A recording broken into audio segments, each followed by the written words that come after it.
What's up, guys? I'm here just to go over some of the results this season for NFL, something that I like to do each and every season at the end of the year.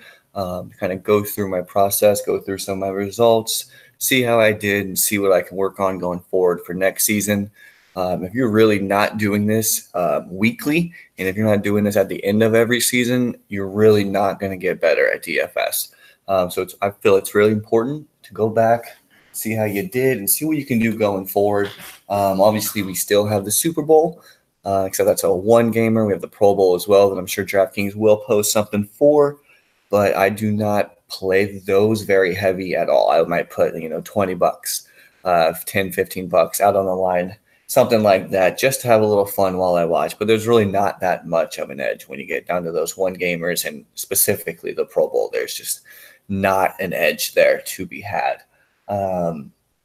So we can go ahead and dive straight in. And at the end of this video, I will go through just a very brief first look at the Super Bowl. It is so early, I haven't even begun to dive in on anything, but just something to kind of look at that we can kind of go over and see how that game shapes up. So first off, we can see here, this is the rototracker.com. This is a free website that you can go and you can import all of your DraftKings results into here, and it will pop up for you. You can do your FanDuel as well. You can do any site you'd like. I only play DraftKings, so this is what you see here. And the first thing that we can do, we look over here on the left side. You see the current filter section here. This right here, I made sure did the date, September 6, 2018, all the way till January 22nd, 2019. This way we can get the entire season. This right here, sport, is just the NFL. If you wanted to switch that and do it to NBA, you just click that general button, you go to sport, come down, NBA, add, and then it will replace it right here, and then it'll show you results over here. So we're going to go back to NFL. And as we can see, this season I played 737 entries, and I entered them in 458 total contests. So this is probably towards the end of the year. I started to do a little bit more 20 max entries, and I adjusted my approach to not do an optimizer, and I started to build them by hand. So like I mentioned in a few videos prior, I would just write my stacks down every single night, wake up that early that Sunday morning, then I would go and build my lineups based off of the stacks that I want. Then I have a very tight player pool with, some of my core guys, some value guys that I have, and a few contrarian guys I like to mix in my lineups. And I felt that was very beneficial for me. I'm just, some people can really manipulate those optimizers and make them do what they want, but I'm not at that level. I really struggle with the optimizers. I struggle with the settings to get it exactly how I prefer it. So this is the approach that I took, and I feel that so later towards the end of the year, I started to enter more of those. And prior to that, I felt like I was more of a cash player, which is something that we can get into here after a bit. So we can just first start on the site here. It says DraftKings shows the entries. Big thing we like to look at is the ROI, return on investment. It shows you also your average score, average win score. And then also here, show your wagered and our profit. So we can see here that I had wagered a little over $1,800 this season in NFL.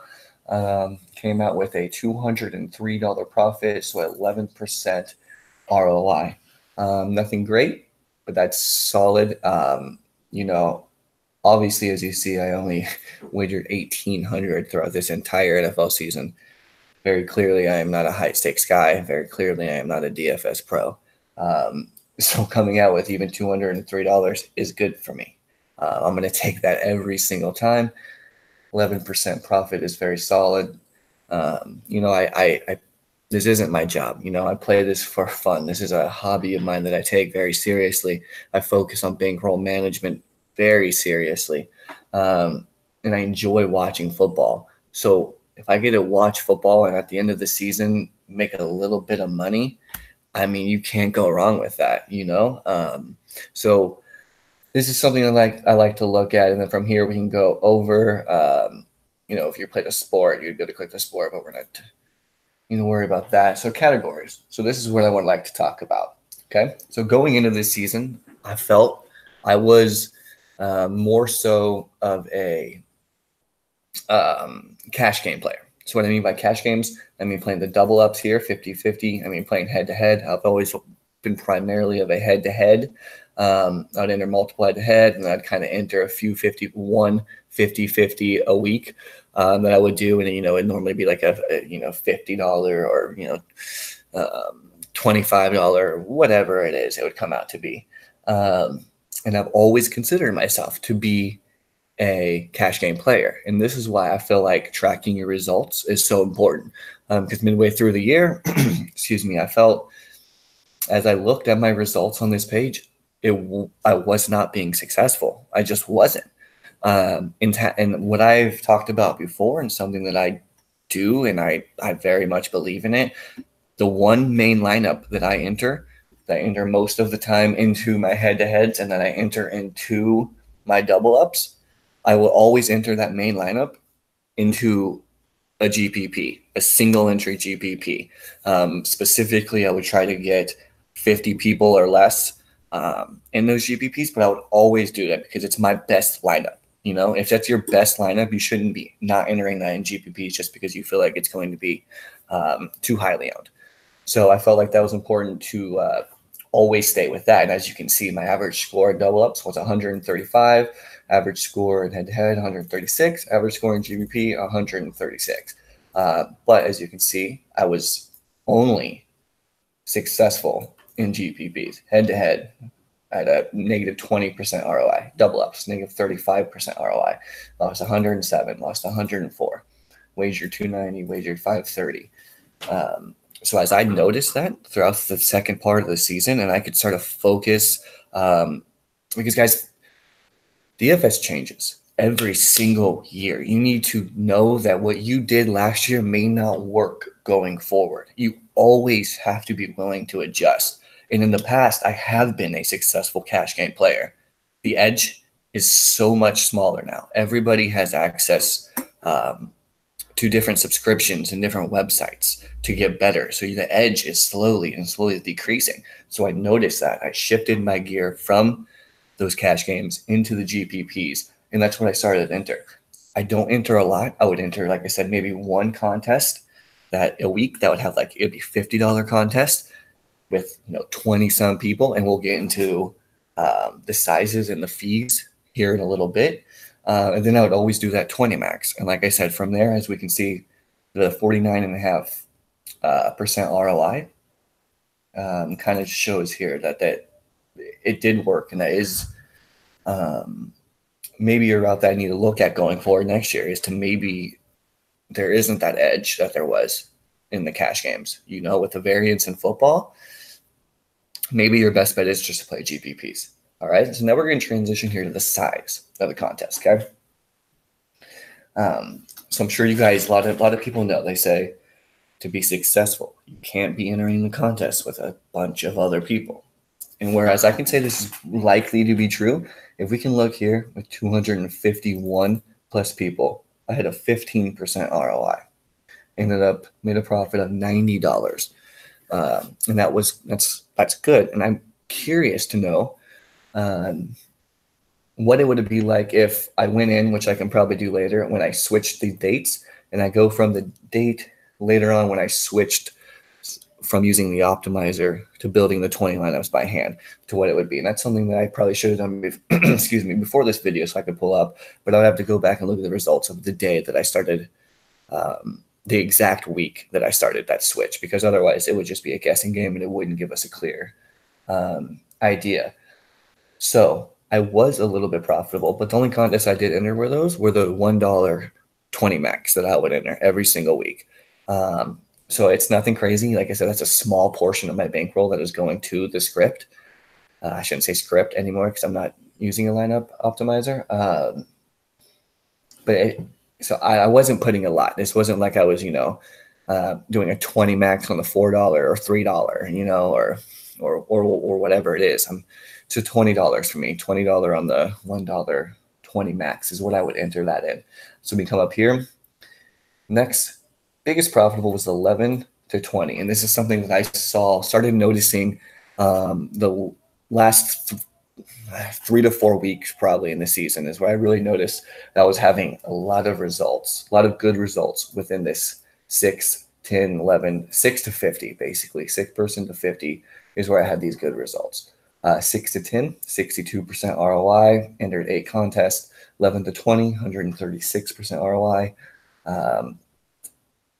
6 contests, 21 to 50, 40% ROI, 7 contests.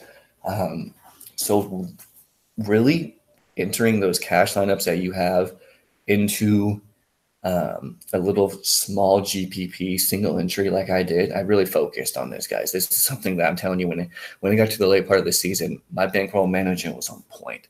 I was only entering in good contests. I wasn't playing shooting for the moon. I was only playing in contests that I feel and what I had reasons to back up, like these, that showed us that it is important to pay attention to what we do and how we track our information, and entering in these contests with less people, because we're cutting out on the variance, guys. This is, you build your best lineup, I build my best lineup. When you're entering a contest with 20,000 some people or 200,000 some people, you're going to have to get weird when you made your lineup. And a lot of times in the football, there's so much variance. And when that variance kicks in and some random dude goes off for 3 touchdowns and you don't have him because he was a trash play, but it doesn't matter because it ended up happening, and you have no shot at winning, right? But this, you enter a contest with 20 people, so no one's going to have that guy, right? And if they do, it might not make the difference. So you're 20 with 20 people, it's you build an optimal lineup, I build an optimal lineup, right? And you can do variations of that, and you can tweak that optimal lineup. But for the most part, it's an optimal lineup, and you just let it ride. And that has been a big part for me. So now we can switch over to the fee. All right. So we can see, oops. There we go. All right. So we can see as we do the $1 over here at a 17% ROI, had a $485 wagered and a profit of $82. And this was that 20 max. I would go ahead and not enter that 20 max, make it by hand. First half of the season, I did a lineup optimizer. Then I made that by hand the second half. So that's what we see there. The $2, I tried these. Some of these were probably the head-to-head or double up. Actually, these are probably the head-to-head. It's minus 38% ROI. Wagered $300, lost 116. We can move down over here. You can see I had 31, about 32% ROI in the $5 to $11 range. These were probably, I would enter in the listener league a lot for the DFS Fantasy Edge with like Adam Leviton, CSU Ram, and all them. I listen to their podcast each and every week, so they always like to enter in that contest as well. It's a really good contest. I recommend getting in that next year if you're not. It pays out really well. Let's see. And then we got over here, we got $28 to the $55 range, 100% ROI, 56 to 109, 9%. So we can see over here, I was obviously clearly most profitable in the $28 to $55 range, but I only played 4 contests in those, and those were more throughout the later of the year. As my bankroll increased throughout the year, I was able to go up a little bit each time as my bankroll increased. So I was able to play some of these throughout the later of the season, which allowed me to have some of the less entries. So when we go back to the size, and you see I was playing 6 to 9 size contests, those were more likely the ones when it was the $56 to $100 range. So I think it's important to note here that where, yes, I did make $200, a good portion of my winnings came from this $28 to $55 range. You don't need to have a lot of money to be successful in DFS. And I think this is what I wanted to point out the most. And I know that a lot of people say that, oh, if you don't have a lot of money and if you're not entering every single contest, you can't be successful. I have a 17% ROI. And if you will take 17% every single year. Every single year, you will take a 17% ROI every year. and I did a $1 entry in a 20 max. That's $20 that I played, and I had a 17% ROI. You don't need to have a lot of money. $5.50 to $11 right here. 25 contests I entered, 31% ROI. It's just about bankroll management, guys. It's about playing smart and playing in the long haul. That is seriously important. And that's what I wanted to really emphasize. And I recommend you guys playing this, or not playing this, excuse me, getting this website going, and it's free. You can just upload your stuff in here. You can check everything. They'll have graphs. You can even check like this head to head, right? So like if you were really wanted to know, like maybe you play a guy a certain amount of times and 5 times throughout the year, and you've won all 5, right? So maybe you can go and search for his stuff. I don't do any of that, but there are people that do. And why not? If it's an edge that you can get, go do it, right? So let's see. I don't know if I played. Right here, I could look. Played this guy. D-Clem 300. Played him 3 times, beat him 3 times. 100% win rate. These were in some of the head-to-heads that I were in. Look at this guy. He beat me 1 out of 3. This guy beat me 1 out of 3, 1 out of 2. Right? You can go to your just one number here. 3 for 3, 2 for 2. Whatever, you can gain your edge that way if you like to, guys. But really, you can utilize this stuff to your advantage, and you could be very profitable. Not very. I'm going to take that back. I'm not going to lie. But you can be profitable. Guys, we're not going to get rich. Don't expect to get rich. I went into the season not expecting to get rich. 3/4 of the contests that I entered, I knew coming out of it, I have no chance of getting rich this week. That's okay. I'm not trying to. I'm in this for the long haul. I'm in this to build my bankroll. So next year, I'm now going to have more to play in. But actually now I'm going to start transitioning into NBA. And as we can see, I'll just go over NBA real quick. Like I said, guys, I follow a very strict bankroll management routine, all right?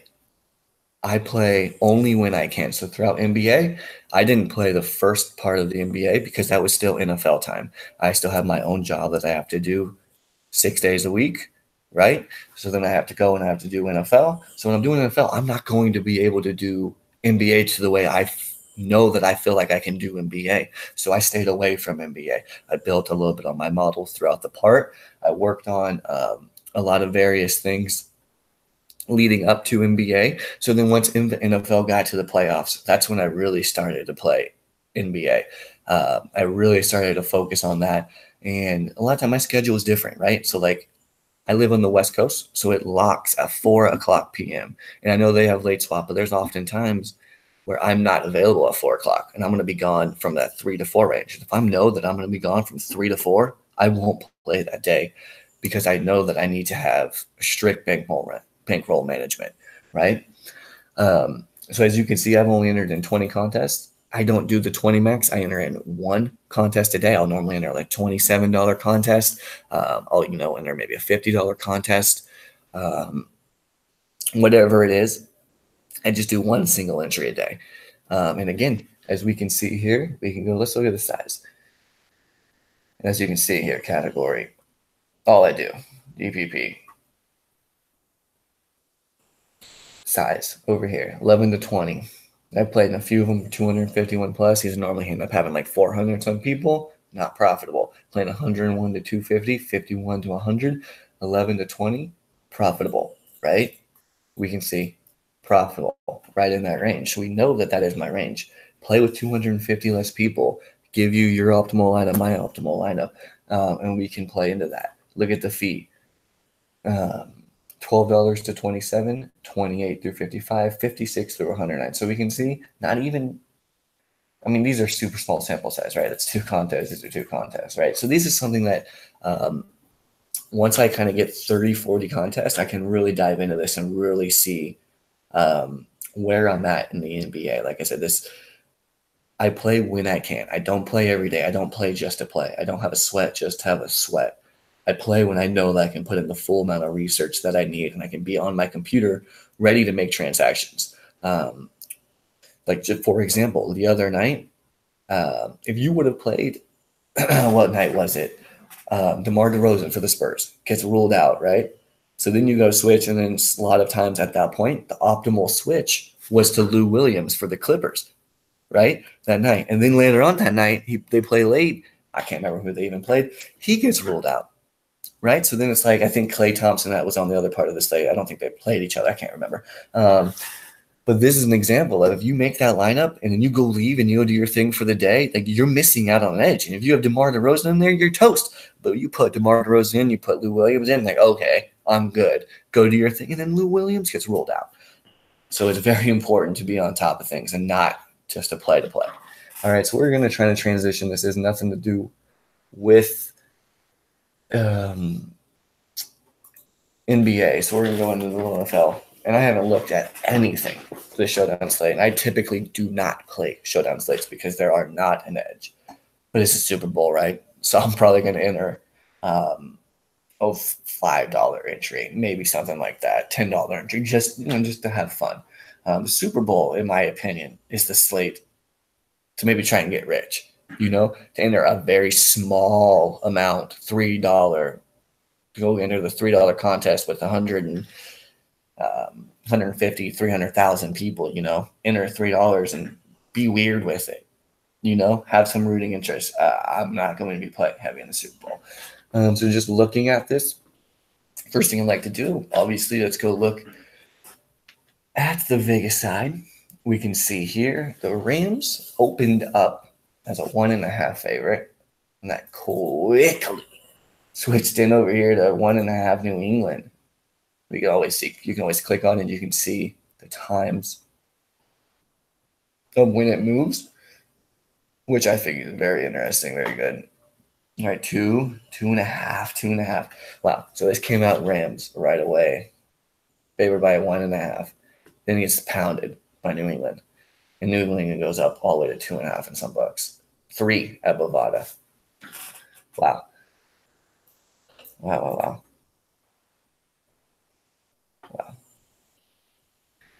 All right, 57.5 over under. That's super solid. So, wow. That's interesting. So we can kind of look over here, right? And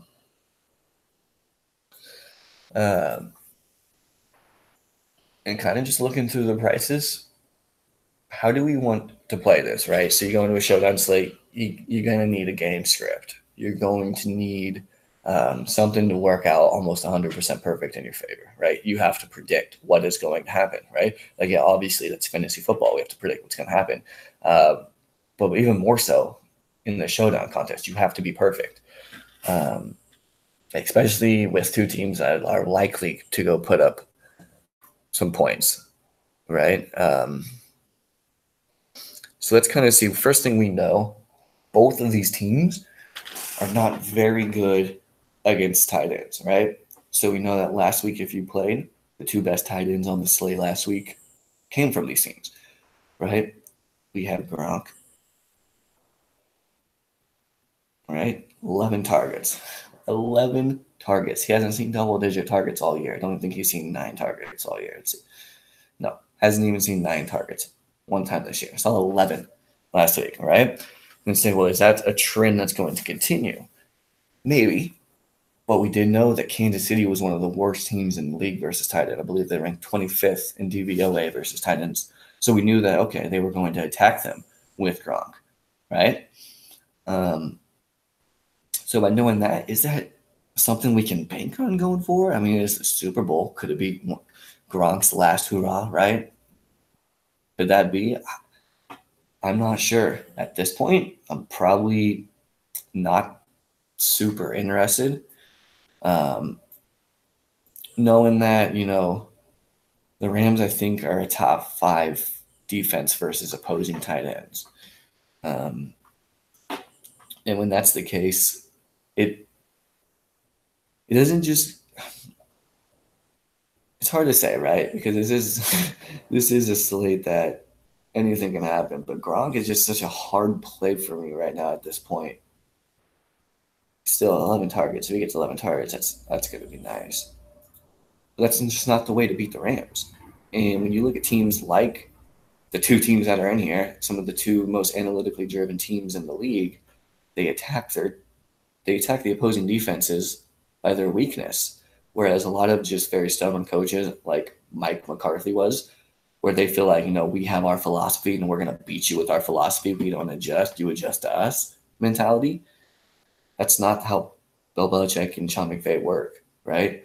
So, let's see. What is New England's weakness? If they had a weakness, right? It would be to running backs. I think they ranked 19th DVOA versus the run and 22nd versus pass catching running backs. So first thing that pops off to me, Todd Gurley, right?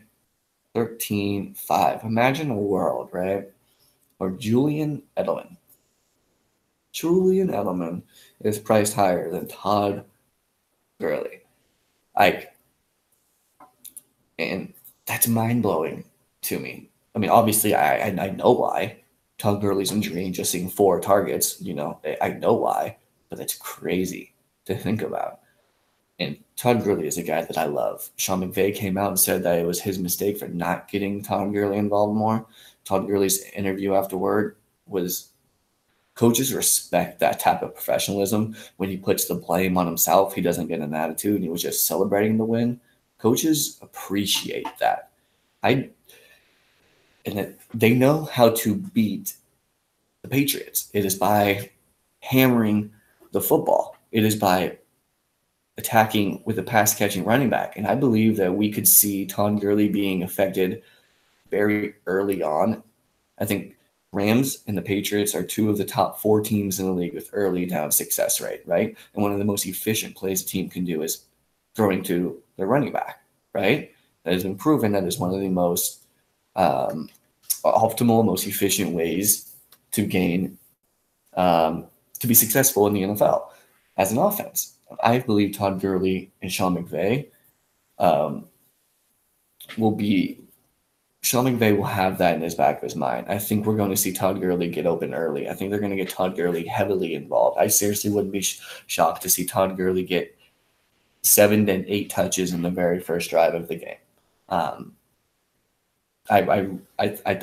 don't think he wants Jared Goff to have to come out there and have to just come out firing, have the pressure of this game all on his shoulders, right? Like, he doesn't want that for Jared Goff, right?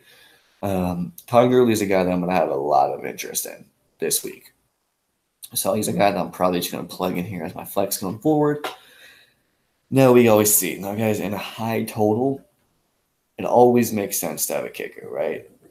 So we kind of want this game to have a game script. So if we think Todd Gurley is going to go off, maybe do we think that Tom Brady and this offense kind of gets going? It could be. It could be. I mean, honestly, Marcus Peters in this past defense is known to get blown up, right? Like, these guys aren't elite by any stretch, but it's definitely known that the way to attack this Rams D is through the run, right? So is this the way that Sony Michel was going to go? But then you have to stop and think, okay, how is the game going to go, right? Do you believe maybe the Patriots get out to an early lead, right? If the Patriots get out to an early lead, then yeah, Sony Michel is probably a great play, right? But if you're using Todd Gurley, maybe thinking that, okay, Todd Gurley and the Rams, maybe they get out to an early 10-0, 14-0 lead, right? Then we might not see Sony Michel get going, right? And if that's the case, we're going to like a guy like James White. However, the Rams are a top 5 team versus pass-catching running backs. It doesn't quite matter with a guy like James White or with a guy like Rex Burkhead. 12 attempts last week, 4 targets, right? Very nice. So that's the case. Like I said, when you build this, guys, you just have to have a game plan going. It has to make sense, right? So if this makes sense, let's say, okay, I don't want Tom Brady in here. Generally, you want the quarterback, right? Quarterbacks generally score the most points, right? If that's the case, you're going to want the quarterback. Get Tom Brady. Let's say, what pass catcher do we want? Let's see. Like, who do we like? Let's see. Look at Chris Hogan. Look what Chris Hogan did last week. 7 targets. Best guy in the playoffs. or ended week 17 with 11. Week divisional round 5, 7, 9.5 points, 9.5 average. Not bad. Philip Dorsett is more of the deep threat. Guy that can beat you deep. He saw 3 targets, 5 targets, 5 targets, but look at this. Average 29, 10. So he's more of a deep threat. He's a guy that I think could be super interesting. Cordell Patterson at 1,600, right? 4 targets. He's interesting. I kind of like Cordell a little bit this week. He's a sneaky guy that could get involved. He has kick return, punt return. Like that stuff's very rare to happen. That's a small correlation nowadays, but it's possible. But I think Cordell Patterson is kind of sneaky here, to be honest. So we like that. Now let's go look at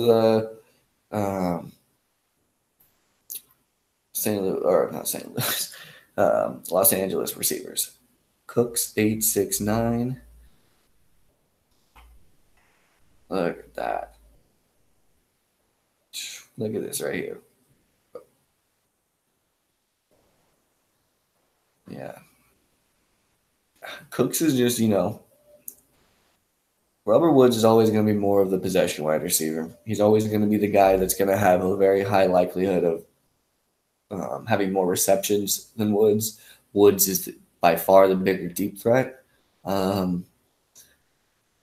which is always nice to know.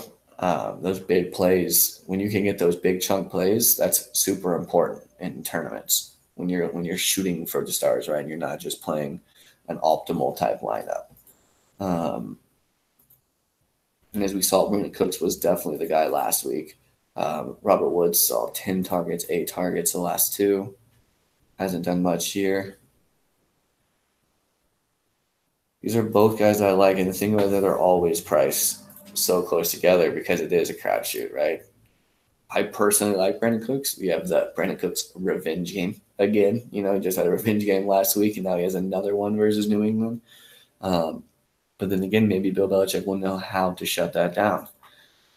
So at that point, I might stay away from those two at this point.